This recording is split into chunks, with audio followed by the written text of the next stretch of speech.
মসজিদ, মন্দির, হাসপাতাল সবকিছুই তছনছ হয়ে পড়ে আছে মিয়ানমারের স্মরণকালের ভয়াবহ ভূমিকম্পে। রাত দিন এক করে বিদেশি সহায়তায় উদ্ধার কাজ চালিয়ে যাচ্ছে জান্তা সরকার। ইতিমধ্যে পার হয়েছে ভূমিকম্পের ৭২ ঘণ্টা। সময়ের সঙ্গে বেরিয়ে আসছে ক্ষয়ক্ষতিরও ব্যাপকতা।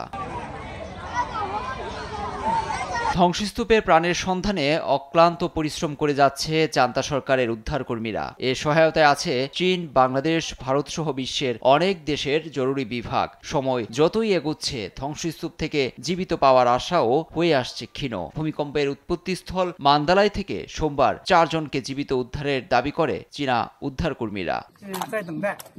ভেতর থেকে বের হতে আমাদের সহায়তা চাচ্ছিলেন এক নারী। তৃতীয় দিনে তাকে বের করা সম্ভব হয়, পরে দ্রুত তাকে হাসপাতাল পাঠিয়েছি।